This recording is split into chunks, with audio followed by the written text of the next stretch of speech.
Vedare tinokuchingamidzai zvekare kune chimwe chirongwa pano paZim Facebook Secrets and Confessions.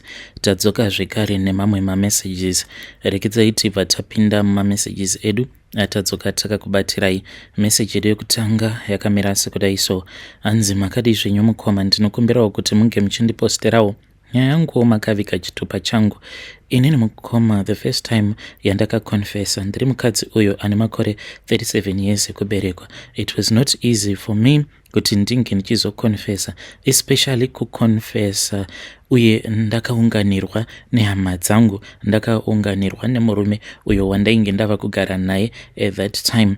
Mukoma, it was very hard, but panguva yacho iyoyo ndainge ndisisina kana choice. It is just that handikwanise kuti ndinge ndichizotaura zita raprofeti vacho ivavo vakazondibata, vakazondimanikidza, ndingangoti kundimbunyikidza mumweya, because he left me with no choice. Vakabva vandipa maconditions mamwe ekuti ainge akaomarara, ndikabva ndaona kuti apa kana ndainge ndichida kuti ndinge ndichiramba imo mumweya macho vainge vandikurira, ndaikwanisa kuzofa kana kuti ndaikwanisa kuzotanga kupenga like he had said. Saka zvakaitika mukoma, tichikura isusu takangokurawo tichingogarawo kumasuburbs, but painge paine umwe muvakidzani wedu uyu iye ainge ari muroi, so ndiye akatoita kuti ndinge ndichizovawo muroi. She laid me down this satanic path.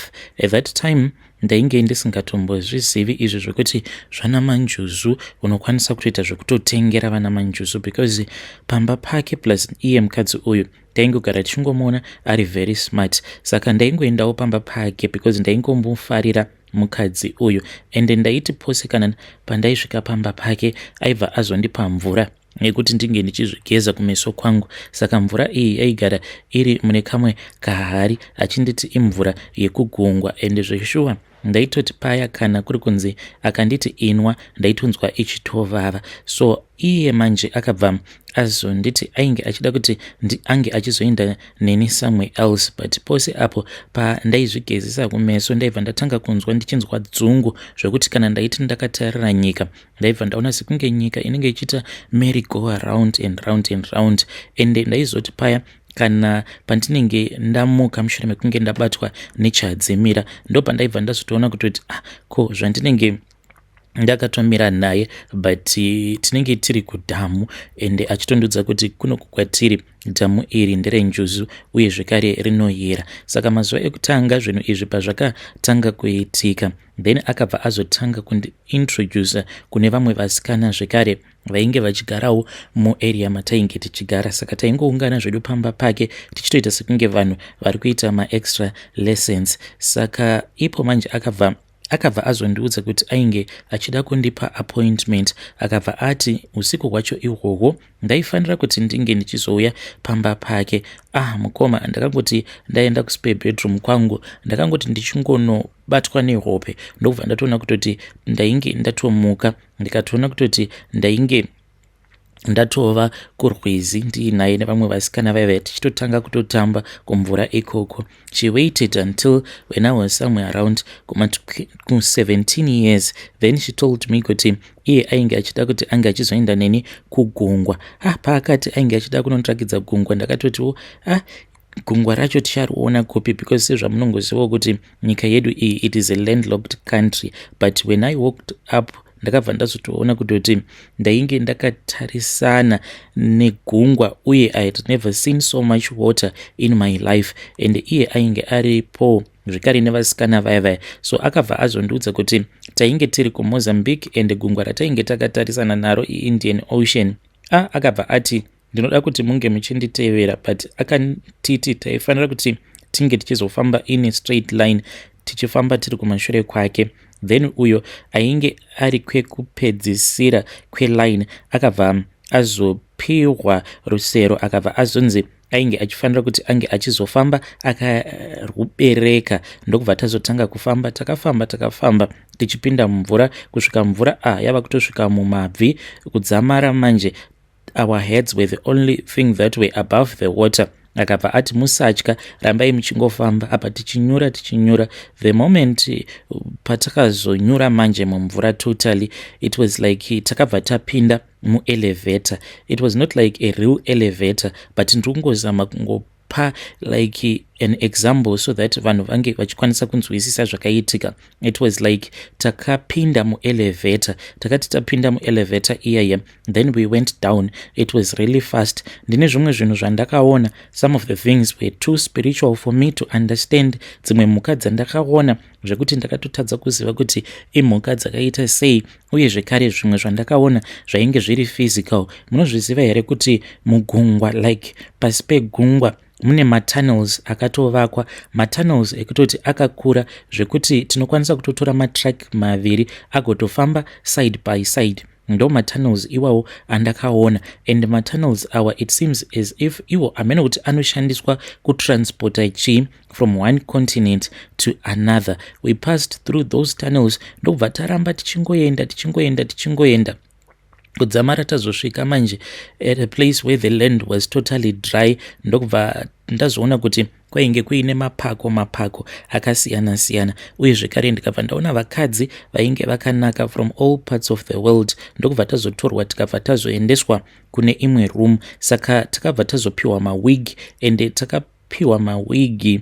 Inini ndakapiwa wig yeblonde, vamwe vandainge ndiinavo vakapiwa mawig epink, and at that time macolors awa ainge asati atombova that popular, uye zvekare nemamwe macolors egreen. Saka nanhasi uno ndinonzwira tsitsi vakadzi avo vandinoti kana ndikavaona vakapfeka iwawawa mawig egreen, pink kana kuti blue. And I do not recommend kuti vanhu vange vachipfeka mawig iwayo, nekuda kwekuti pane zvandakaona patainge tiri pasi pegungwa. Ndakatoona kutoti kutori nedzimwe njuzu idzo dzinenge dziine mawigi. Ndakatoona kutoti kunenge kuine dzimwe njuzu idzo dzinenge dziine vhudzi, but vhudzi racho rinenge rakaita kunge wig, and dzimwe njuzu dzacho dzinenge dziine vhudzi rakaita pink, green kana kuti blonde. Saka vanobva vazodonata vhudzi riya vhudzi iri rinobva razoenda robva razonozanganiswa nereal human hair, then pobva patogadzirwa mawig. Saka vakadzi vaya vanozotenga mawig iwayo colors iwawawa ari bright, then vanobva vazobatwa nemamarine spirit, zvekutoti munhu anenge asitomborina kutombogara akaenda kunoita zvemanjuzu, but obva atokaruka ava kutoita like munhu atori nemweya wemanjuzu. She might be even a Christian 100%, but anenge ava kutooperata semunhu ane marine spirits. Saka if a woman wants to buy a wig, ndinoona sekunge zviri nani kuti ungotenga hako wig yako black. Yeah, even though ukatenga 100% human hair zvine consequences azvinazvo, but at least I recommend kuti vanhu they should stop buying mawig green, blue, blonde kana kuti pink, nekuda kwezvandakaona pasi pegungwa. I was then given a snake, ndikabva ndaudzwa kuti nyoka iyi yandainge ndapiwa yainge iri shato. Saka ndikabva ndanzi nyoka iyi iyo yaizopota ichiuya kwandiri, kana yauya kwandiri ndaifanira kuti ndinge ndichizorara nevarume. Saka nyoka iyi, sezvamunongoziva kuti nyoka iyo muviri wayo iri very flexible, saka ndo flexibility yandainge ndiinayo iyoyo muchiuno mangu. Saka you can just imagine kuti kana uine flexibility iyoyo muchiuno mako, zvaunenge woita murume panguva dziya dzekuti munenge muchisika bonde. Ndaingoti kana ndikangorara nemurume kudai, murume uya aibva atoita addicted kutosvika pakutokanganwa mhuri yake. Saka I started sleeping around nevarume vevanhu, uye zvekare tichidanana nemasugar daddy. Ndaiti kana ndikangotambisira murume chiuno changu, kana murume iyeye aibva atoita mad. Ndikabva ndapiwa zvekare imwe njuzu yandainge ndichifamba nayo yekuti murume aingoti kana akanditarisa aibva atonzwa kutoti ainge achida kuti ange achirara neni. Mukomana she funny enough, even though ndainge ndakatokurawo ndichitorarama kaupenyu kainge katori bhoo kumasebhabhu, but ndakabva ndazonzi ndainge ndichifanira kuti ndinge ndichitsvaka basa remumba samaid. So mukuzonofamba ndichitotsvaka basa ndo pandakabva ndazosangana nevamwe pastor who was kind hearted, and I really never meant to hurt that pastor because he was a kind man, a man that had the love of God partially in his heart.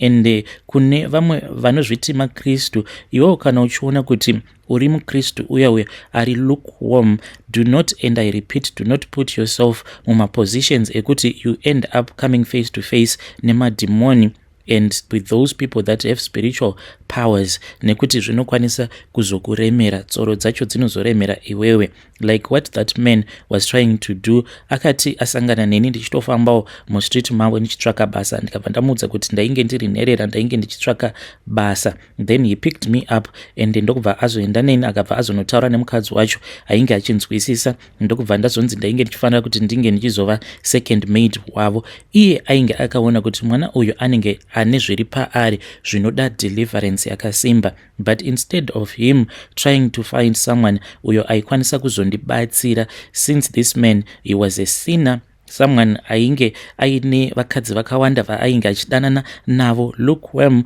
who would only pray when people were looking at him, but still he took me the risk, he took me into his home. Ndakati ndakavatarisa baba ivavo ndikati, like seriously, munhu uyu ane shuwa nezvaari kuda kuita. Shuwa angatora munhu ane marine spirits obva amuisa mumba make. For the moment that I walked into his house, ndakabva ndatotanga kutoita movements acting up for him until he convinced his wife kuti zvainge zviri nani kuti vange vachidzinga musikana wavo umwe uyaya webasa.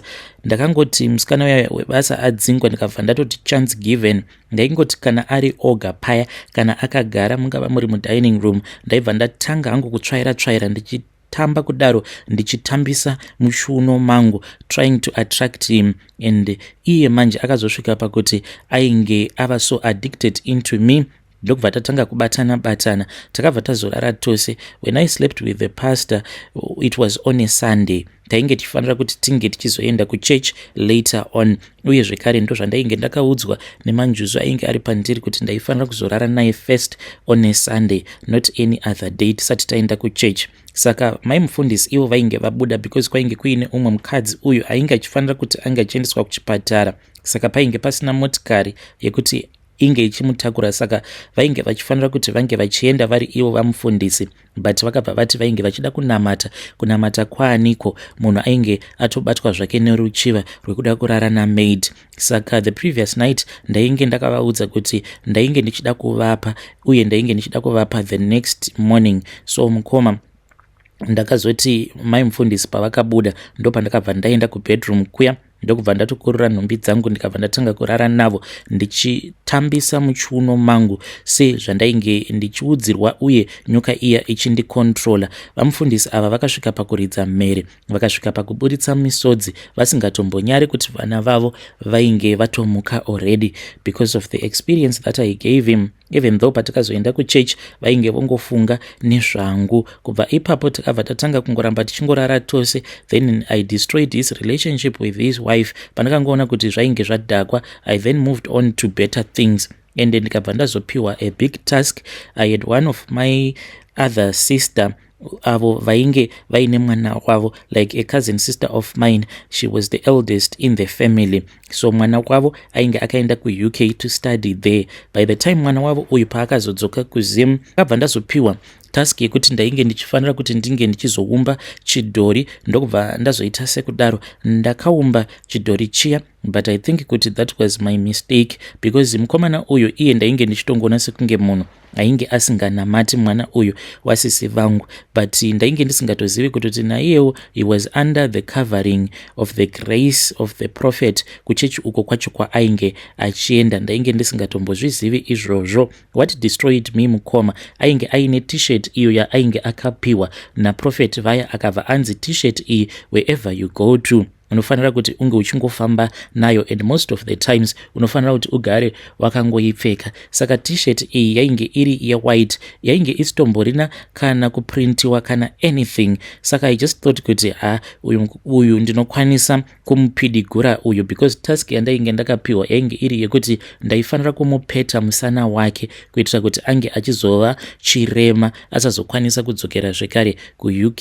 Shure mekunge ndagadzira chidhori chiya, ndakabva ndazoudzwa kuti ndaifanira kuti ndinge ndichichipeta. Ndakabva ndachipetanisa zvekuti chakabva chaita sekunge chakaremara. After that ndakabva ndazonzi ndaifanira kuti ndinge ndichiumba chakaita kunge wheelchair. Ndokubva ndazochiumba. I made it all out of clay. Then ndikabva ndazotora zvinhu zviya ndikabva ndazozviisa mukaplastic bag, ndokubva ndaisa mubhegi mangu. So ndakabva ndazoenda kumba kwasisi. Ndakati ndasvika kumba kwasisi, then kuti ndinge ndichiburitsa zvinhu zviya ndinge ndichitsvaka pekuti ndinozvihwandisa, because ndainge ndakanzi ndaifanira kuzvisiya pamba pavo. Ndakabva ndaona kuti ndainge ndisingakwanisi. Ndaiti ndikangoda kuburitsa chiplastic bag chechiya chainge chiri muhandbag mangu, ndaibva ndanzwa ruoko rwangu ruchirema kuita sekunge there was a ton that had been placed on my hand. Ndakabva ndati sezvo ndiri kutadza apa zvandava kufanira kuti ndezvekuti ndava kutombogara pano. Saka I slept at my sister's house. The funny thing is that in any way I have my own home, it was really close. It is a walking distance kubva pamba pangu ndichienda pamba pesister yangu. So ndakangoti I will go tomorrow. Then mangwana acho I woke up around kuma 10 a.m. munhu wose ainge atomuka. Saka chance yekuti ndinge ndichiburisa chidhori changu chiya painge pasina. Ndikabva ndati so I need to stay here for more days. Then takabva tazoenda kuchurch. Mind you, patakaenda kuchurch hamenowo kuti chii chakaitika, because ndakazotokaruka tava kutoburuka mumotikari tatosvika pachurch ndakabata handbag riya. Yet I had my other small handbag that I wanted to carry to church. Takabva tangopinda muchechi muyame naruzi handbag rangu riya. Feti vaya vakazoti vatanga manje kuprofita, ndo pavakabva vazondinongedzera. Vakati vanongedzera kwandiri, ndakabva ndanzwa ndichida kutiza, but ndainge ndisingakwanise kutiza because maziso evanhu vose ainge akatarira kwandiri. Ndakabva ndatanga kunzwa kutsva chaiko uye zvekare nekupanika. Apa ndichitanga kufunga kuti ndainge ndine zihandbag riya rainge riine chidhori chandainge ndakagadzika pawheelchair. Mukoma maasha akabva azouya, ndokubva vatanga kufamba vachienda neni kumberi. Apa ndainge ndisingadi ndichita zvekuramba, vakabva vanditi no, musamumanikidza, let her walk, I command you to walk. Mukoma ndakabva ndatanga kufamba paya, but ndisingadi. Ndokubva ndaenda kumberi, vakabva vanditi ko handbag rako riripi. Even sisi vangu vakatoshamisika ndichitopika kuti ndainge ndisina handbag. Apa sisi vakabva vatoti handbag rake iri riri panapa. Ndakariramba handbag iroro mukoma, kuvarambira sisi pachena. Ndikati sisi handbag renyuka iri. Even everyone who knew me ipapo akatoshamisika kuti ko munhu uyu ingawani zvaanongogara achiita sekunge munhu ari kuuko apa chii futi chava kuitika. Ndakariramba handbag iroro.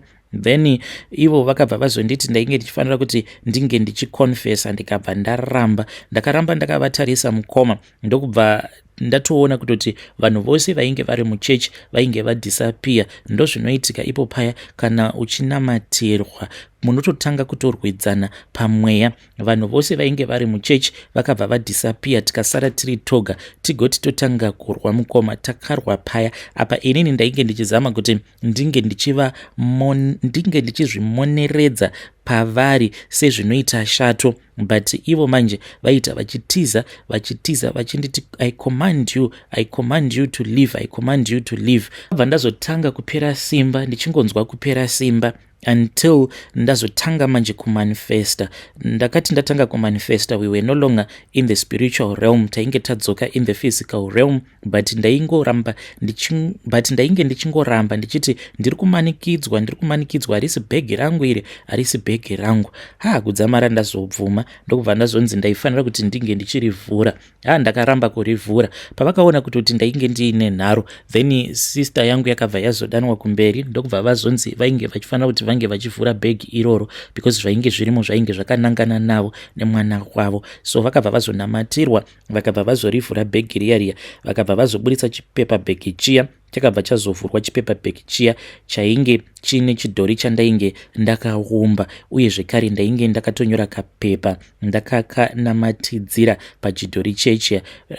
Painge pakanyorwa zita remwana waSisi nezvose zvandainge ndichida kuti zvinge zvichiitika kwaari. Sisi vangu vakabva vatanga kuchema, vakati saka izvi ndozvangu vakarongera mwana wangu, neniwo ndakabva ndatanga kuchema. Ipapo ndakabva ndatoona kuti there was no way I was not going to confess. Ndokubva ndatanga kureurura paya. Ndakati ndareurura mukoma ndikabva ndanamatirwa, ndakazongoramba ndichingodzokera kwavari prophet vaya for the delivery service, but what surprised me, ndaiti kana ndikanamatirwa paya pakunodzokera kumba, nyoka iya yandaitosangana nayo murodhi yakandimirira. Saka ndainge ndisinganzwisisi kuti ko chii chainge chichikonzeresa, because nemurume wangu mumba tainge tava kutonamata. But vanhu kana makagara mose musina kubvisirana pfuma, munenge muchingoita chihure. That was when I got to know kuti vanhu vanenge vachingoti ndine murume anenge asina kukubvisira pfuma, unenge utori pachihure, munenge muchitogara mose muchitoita the sin of adultery over and over again. Saka izvi ndo zvaikonzeresa kuti paya kana ndanamatirwa naprofeti, pandinozodzokera kumba pandaizorara nepartner yangu, then it will leave an opening, and nyoka iyi dhimoni iri raibva razouya zvekare kwandiri and it will possess me. Ndakabva ndazotaura nemurume wandainge ndichigara naye, ndokubva tazounganidza mari tikabva tazoenda kuvabereki vangu. He then married me, and after that we had our wedding, and on our wedding night tiri kuhoneymoon, that was when I saw kuti I was taken back to the ocean, but ndainge ndiri mune rimwe glass box, it was a protective one. Then ndikabva ndazoona kuti ndakaendeswa kune imwe nzvimbo, but kwainge kwakanaka kusiri kumapako. Ndikabva ndaona kuti there was one mermaid who was angry but could not touch me. I just had a feeling kuti maybe she was the queen and who had pink hair. Ndikabva ndazonzi iye she had summoned me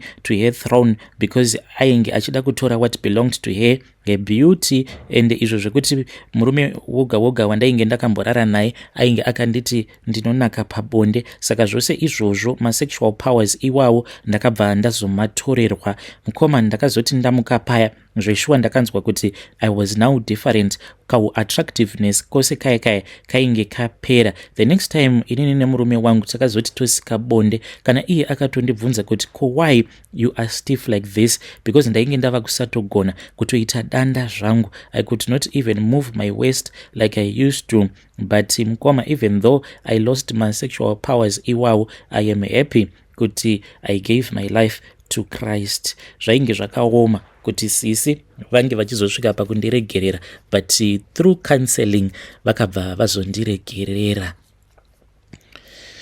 Vedare ndo message iyo yandakatumidzirwa ichibva kuna vanzvadzi vedu. Please ngatizame kuti tinge tichitaura navo vanzvadzi vedu ava mucomment section. Hey, zvakangooma hazvo vedu we, strange things indeed they do happen in this world.